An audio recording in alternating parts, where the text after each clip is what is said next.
Pedir licença para vocês e vou, antes de me apresentar, vou falar sem máscara, até porque a orientação da Organização Mundial da Saúde é que se a gente mantiver uma distância de 1,5 metro um do outro, a gente não precisa usar máscara. Tá? Ela é uma medida importante, sem dúvida nenhuma, e numa conferência da saúde, estão ouvindo bem? Está tudo bem com o som? Numa conferência de saúde, eu não quero que isso pareça displicência da minha parte, mas é o que está escrito, é o que a gente tem hoje, que tu mantendo uma distância de 1,5 metro das outras pessoas, está tudo bem. Mas faço isso também porque a gente precisa fazer uma reflexão, mas depois nós vamos falar sobre isso. Quero me apresentar, antes agradecer ao Márcio pelo convite, muito obrigado. Parabenizar a Mari pela palestra, que a gente já pegou pela metade, mas é muito importante. E só para mostrar para vocês a importância do que ela estava falando, eu quero dar um exemplo prático de como um simples medicamento tomado inadequadamente pode causar um estrago muito grande. Tenho 60 anos, sou ginecologista, obstetra,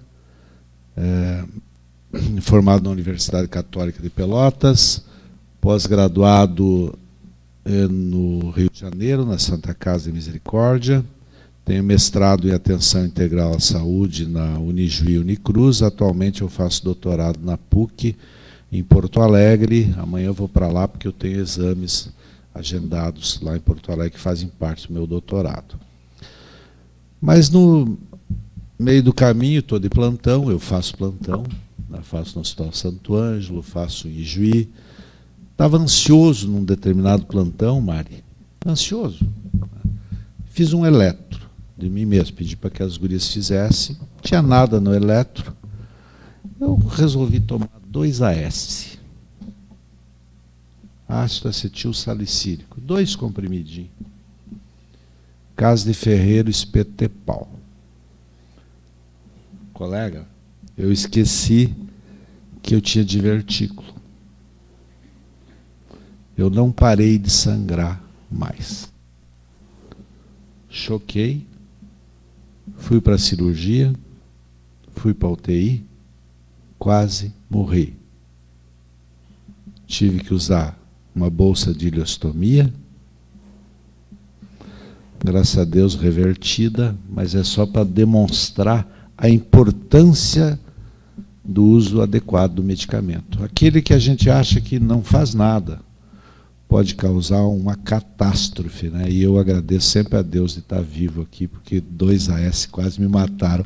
É uma droga extremamente poderosa. Então o medicamento nunca é inócuo. Fica essa mensagem, complementando a linda palestra da colega que me antecedeu. O Márcio me convidou para falar originalmente sobre SUS. E eu estou num momento bastante agitado da minha vida, com muitos compromissos. Para fazer uma palestra decente, tu tem que estudar antes, tá? E eu disse, não tem tempo, Márcio, eu estou muito cheio de plantão, eu estou muito cheio de compromissos. Como eu disse, eu trabalho em Juí, eu trabalho em Santo Ângelo, eu trabalho em Porto Alegre. Eu não disponho de tempo para estudar o tema que tu está me pedindo. Mas eu acho que numa conferência municipal de saúde falar sobre câncer é um assunto bastante pertinente, bastante importante. Eu queria mesmo vir aqui falar sobre Covid, Márcio. Que bom que tu adivinhou meu pensamento, porque no final, de improviso, sem aula montada, eu vou falar alguma coisa assim sobre Covid, porque eu acho que o momento é bem propício, bem importante, e eu detenho uma experiência bem boa sobre Covid-19. Cumprimentar o público que está aqui também, não vou nominar ninguém, até porque conheço muito pouca gente. Agradecer as pessoas que estão comigo, né? Estamos desde a manhã sem almoço. Mas são os guerreiros, não me abandonaram. Pedir desculpa pelos 10 minutos de atraso, que nós estávamos em São Miguel e um dos meus acompanhantes é extremamente popular. Nós descemos da caminhonete, não conseguimos sair mais de lá. Mas vamos lá, vamos falar de câncer, por favor. Bom, saúde a gente tem que se cuidar, né, gente? Tá? Eu brincava com o Renato Toniaso. Toniaso, é bom que tu não coma hoje, porque tu já teve um infarto, né? E teus exames não estão lá muito bem, a gente precisa se prevenir. O Toniaso me disse assim, não, a gente vai morrer de qualquer jeito. Não, Toniaso, eu deixei para te dizer aqui na palestra que não. Que doença a gente previne. A gente previne tratando a pressão alta, a gente previne tratando o colesterol alto. E a minha tarefa hoje é mostrar para vocês que as doenças, e principalmente o câncer, ele pode ser, se não prevenido, pode ser diagnosticado muito no começo. E quando o câncer é diagnosticado muito no início, a gente não morre. Pode passar o próximo slide. O que é um tumor? Que é sinônimo de câncer. É um termo empregado originalmente para denominar o crescimento causado, um crescimento celular, um crescimento desorganizado, pode ser inflamatório ou não. Estou com um pouquinho de dificuldade de ver ali, não tem como virar um pouquinho, ó. Só um bocadinho assim para não. E nós precisamos fazer uma diferença entre o que é um tumor benigno, obrigado, ficou ótimo. O que é um tumor benigno, que as pessoas confundem muito, e um tumor maligno. Resumindo, tumor benigno, ele não te causa um risco muito grande de morrer. É uma desorganização celular em forma de crescimento, de tumor. O tumor maligno é uma desorganização celular muito aleatória, muito rápida, com alterações de DNA, de RNA, e essa desorganização celular, dependendo da localização do tumor, pode fazer com que ele, inclusive, metastize, ou seja, saia do lugar original e vá para outros locais. Por exemplo, um tumor de intestino dá uma metástase para o fígado, o que torna o tratamento mais complexo e geralmente é um tratamento sem um resultado esperado. Próximo. Quem pode desenvolver câncer? Qualquer um de nós. Próximo.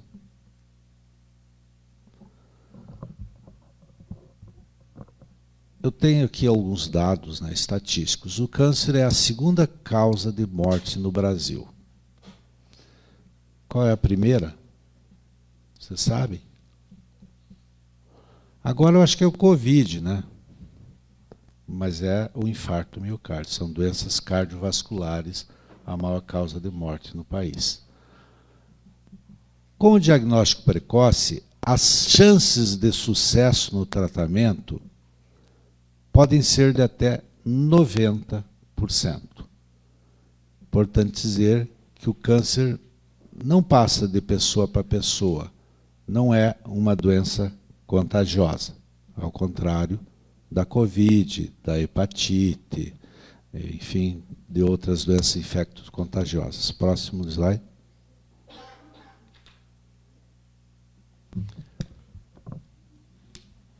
O maior número de câncer, mas quase empatado, acomete os homens.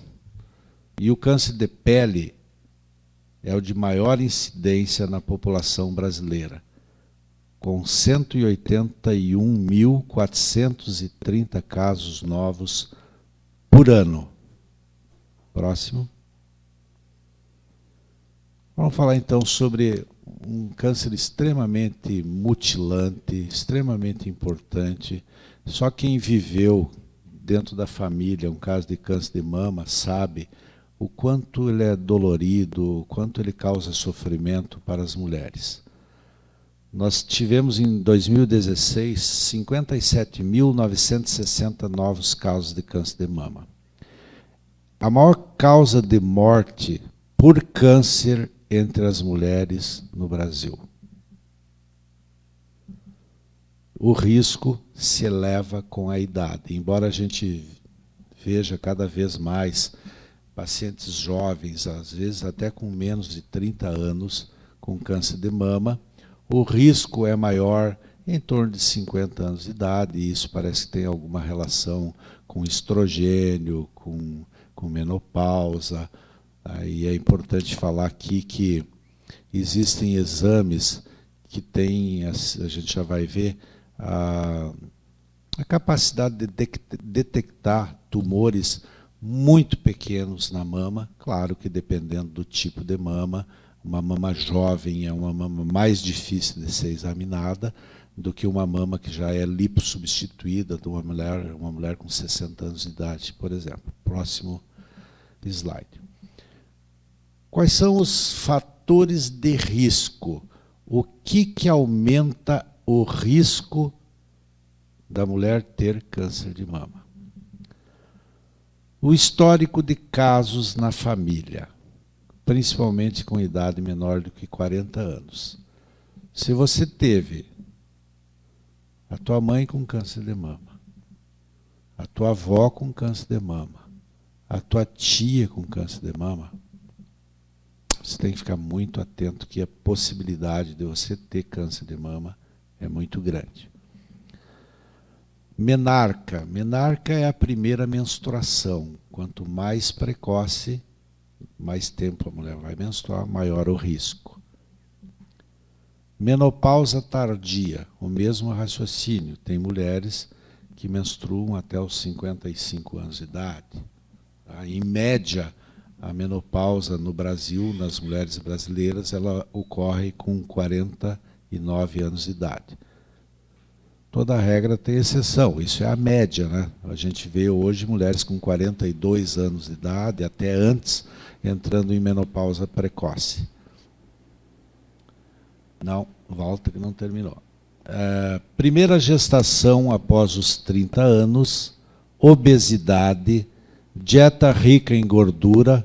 O estado do Rio Grande do Sul é recordista em casos de câncer de mama e existem estudos mostrando que isso tem muito a ver com a dieta que nós temos aqui, que é uma dieta bem rica em gordura. A gente gosta de carne gorda, e as mulheres também, né? Gostam. Sedentarismo, reposição hormonal, consumo excessivo de álcool e não ter filhos. Nuliparidade é não ter filhos. Pode passar.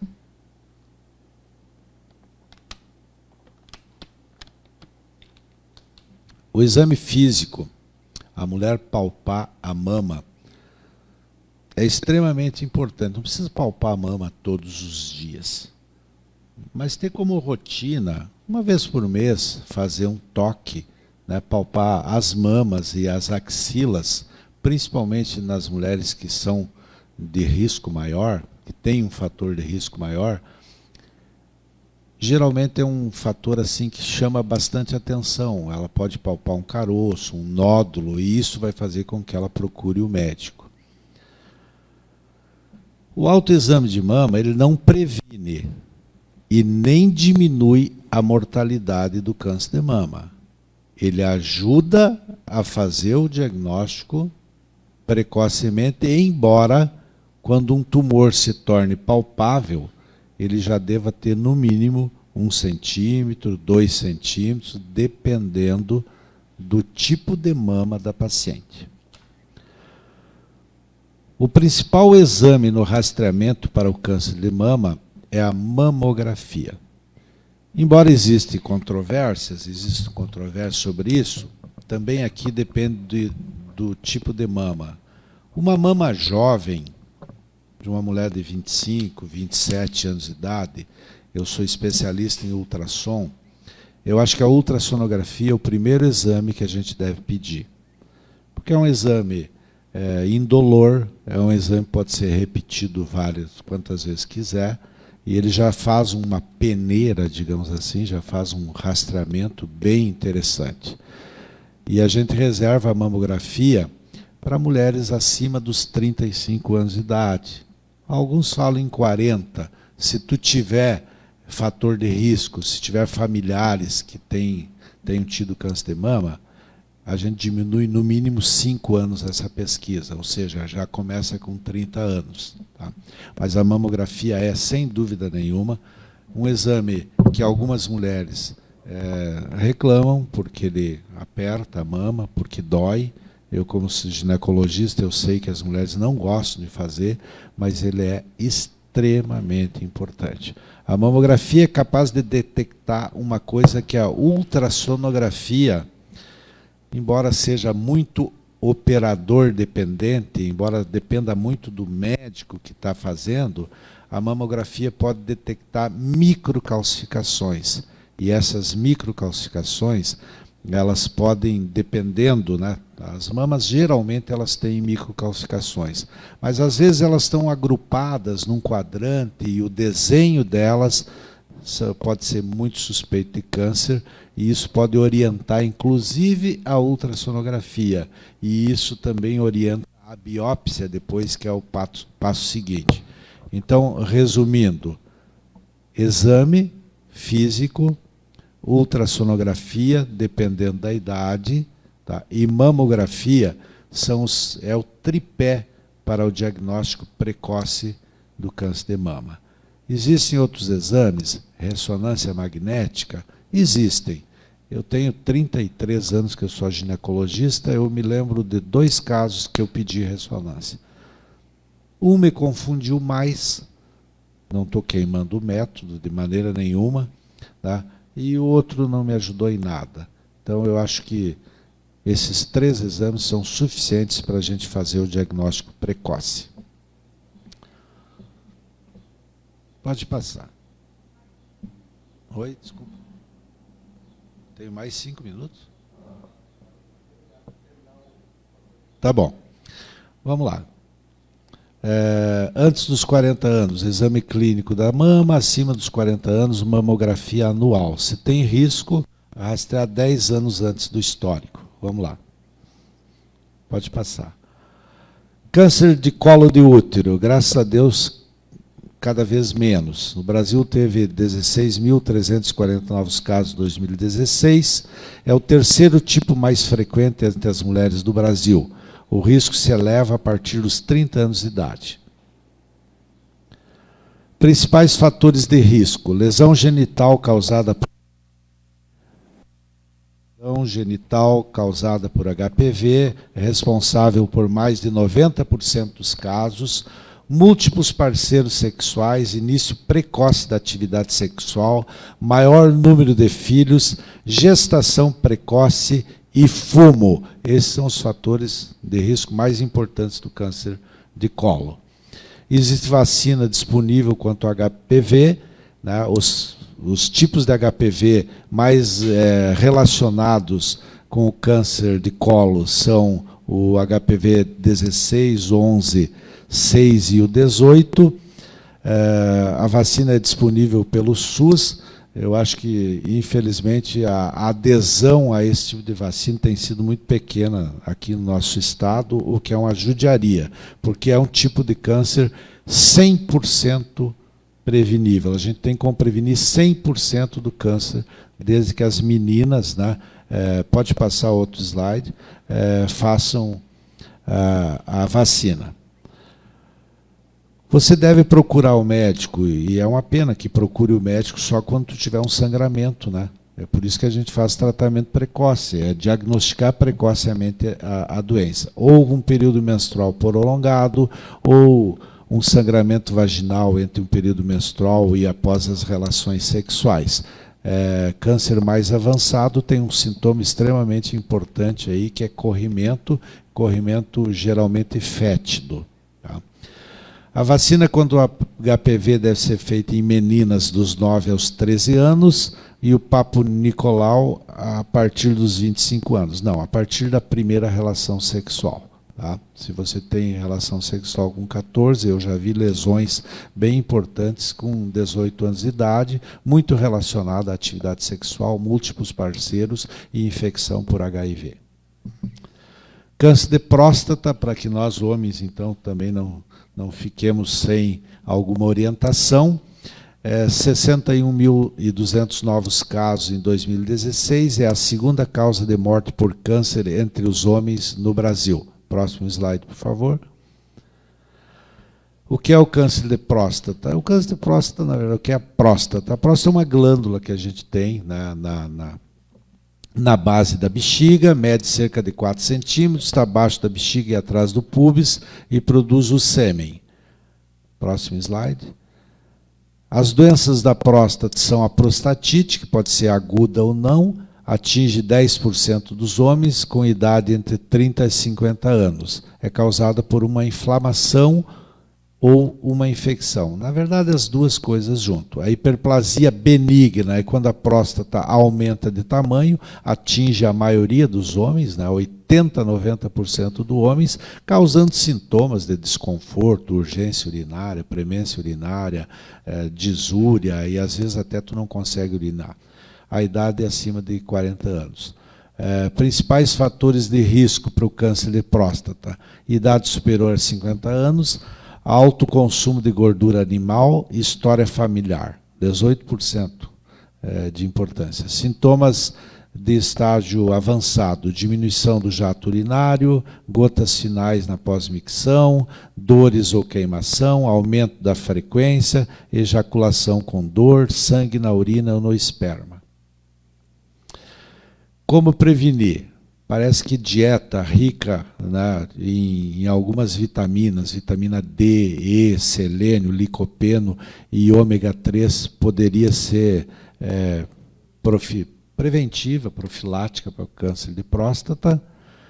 Exames, eu acho que é o próximo slide. Os exames são: o PSA é a dosagem de uma proteína no sangue, normalmente o valor é até 4. O toque retal, tão temido pelos homens, mas hoje em dia, sinceramente, a ultrassonografia tem, não que ela substitua, não vou falar isso, doutor? Mas assim, a ultrassonografia dá uma ideia muito boa, principalmente a transretal, do tamanho da próstata. Eu acho que o toque fica reservado para o urologista, para que ele possa sentir, então, se a próstata está mais dura ou menos dura, e isso pode ser bem importante. Quando a gente tem uma lesão na próstata, o que vai confirmar o diagnóstico é uma biópsia, que é feita com uma agulha via anal guiada por ultrassom. O tratamento é, dependendo do estágio, um tratamento cirúrgico ou por quimioterapia, radioterapia, hormonioterapia. Os efeitos colaterais do tratamento são problemas de ereção e incontinência urinária. Só um final, um resumo, acima dos 50 anos, toque retal e PSA. Se negro ou com história familiar, toque retal e PSA a partir dos 45 anos. Adote hábitos alimentares saudáveis, pratique atividade física regular, conheça seu corpo, realize exames diagnósticos precoces. Dá para falar 2 minutos sobre Covid? Vocês viram que a gente falou o tempo todo sobre tratamento precoce, e prevenção. A gente previne todas as doenças se cuidando. Mas no Brasil, nesse momento, é proibido fazer tratamento precoce. Então, eu não quero polemizar isso, eu não quero falar politicamente sobre isso, mas é óbvio que prevenção para a Covid existe. Nós estamos todos, menos eu, usando máscara aqui. É uma maneira de se prevenir. O álcool gel, lavar as mãos, evitar aglomeração, tudo isso é extremamente para a gente prevenir a infecção. Eu sou um defensor do tratamento precoce, tratei e trato centenas de pacientes. Cada vez mais surgem comprovações científicas de que o uso de alguns medicamentos ajuda muito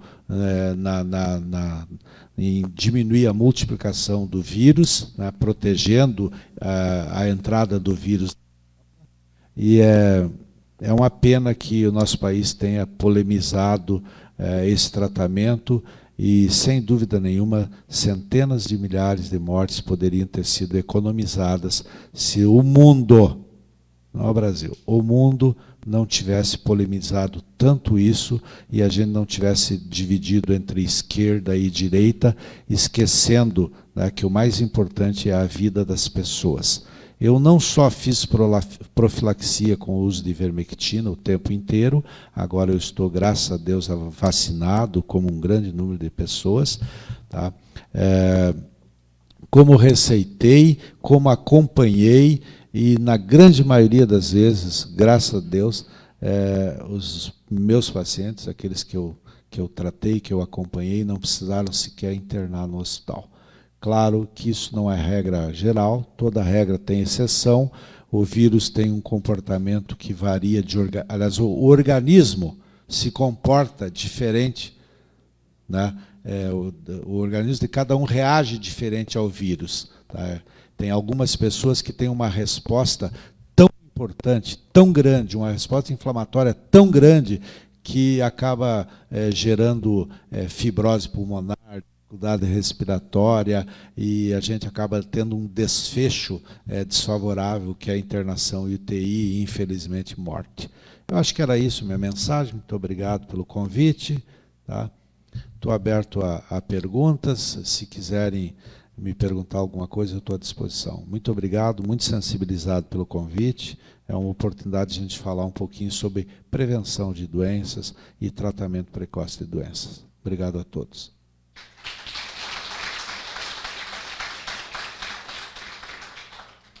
Se alguém tiver alguma manifestação, pode usar o tempo agora para fazer alguma pergunta. Microfone.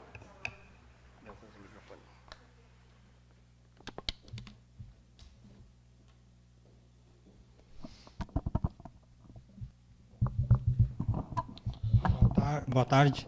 Não, eu queria só manifestar, assim, uma das coisas que a gente tem trabalhado na Coordenadoria de Saúde quanto a exames de rastreabilidade, né? Com a pandemia, houve uma represada de exames. As pessoas achavam que não era hora de fazer exames, tal. E o Ministério da Saúde, identificando isso, nos passou já uma portaria com algum recurso. A gente vai ter uma retomada disso, né? Mas é importante que a Secretaria se organize. A gente vai ter uma conversa bem importante com as secretarias, porque o câncer não para, né? A gente não pode pensar e o tempo é importante para poder salvar vidas. Então, a gente vai ter uma retomada bem grande aí, né? É um trabalho que a Secretaria vai precisar trabalhar forte agora. Então, é uma ação bem importante que a gente vai ter, muito importante que as mulheres, né, façam os exames. A gente tem um serviço de referência aqui em Giruá, com equipamento de última geração, em 3D, que a mama, que é muito bom, é o melhor equipamento que tem, né? Então, a gente pegar e levar essas pacientes, né? Então, é Giruá, um pouco mais longe. Às vezes o município prefere fazer aqui perto, com outro, mas se não tiver aquela qualidade, todo aquele sistema que tem ali de proteção, é importante, de repente, o município reavaliar isso. A gente vai ter uma conversa bem importante sobre isso. Mas eu queria falar sobre isso, sobre a pandemia, né, que impactou fortemente na falta de exame, né? A gente não pode culpar ninguém, na verdade, porque todos nós, a gente se assustou muito, né? O mundo se assustou muito, uma doença nova, né? Um vírus com alto poder de transmissão. Então a gente não tem que culpar ninguém. Eu acho que a gente tem que olhar para frente, ter coragem de seguir a vida. Não adianta ficar culpando esse ou aquele. Nós tivemos erros, sim, mas nós tivemos erros no mundo inteiro. A gente teve erro no Ministério da Saúde? Teve. A gente teve orientação, na minha opinião, errada? Teve. Mas, assim, não vai morrer todo mundo, né? Graças a Deus, a ciência está muito evoluída, né? A gente conseguiu, assim, graças a experiências anteriores com outros Covid, com outros coronavírus, na verdade, com outros coronavírus, né? SARS-CoV-1, MERS, etc. Tal. Então, a gente teve já experiência com vacina anterior, por isso a vacina saiu assim tão rapidamente, e parece que elas têm uma eficácia relativamente boa, né? Principalmente de evitar eventos graves, desfechos desfechos, morrer. Então, assim, o mundo vai continuar, gente. A gente precisa se cuidar não só do Covid, de qualquer doença. A gente tem que se cuidar para que a gente tenha uma vida longa. E, na verdade, a humanidade já melhorou bastante, que se tu olhar a história, há bem pouco tempo atrás, a média de vida das pessoas era 35 anos. Né? Se morre muito ainda por hemorragia, por infecção, enfim, por uma série de doenças, né? Até pelo uso de medicamentos se morre. Então, eu acho que a gente tem evoluído bastante. Eu acho que o estado do Rio Grande do Sul é um estado que tem uma saúde muito boa, tá? E eu quero parabenizar os organizadores aqui da conferência. Eu acho que transmitir, ensinar, fazer com que a população tenha acesso a essas informações é o mais importante. Eu acho que nós estamos assim bem ligados. O WhatsApp, a mídia social, faz com que a gente possa passar informações um para o outro e a gente pode tirar as próprias conclusões. Né? Nós somos todos pessoas instruídas e o negócio é a gente se cuidar mesmo. Tá? Muito obrigado mesmo pela oportunidade. Tá? Estou à disposição para uma outra oportunidade também.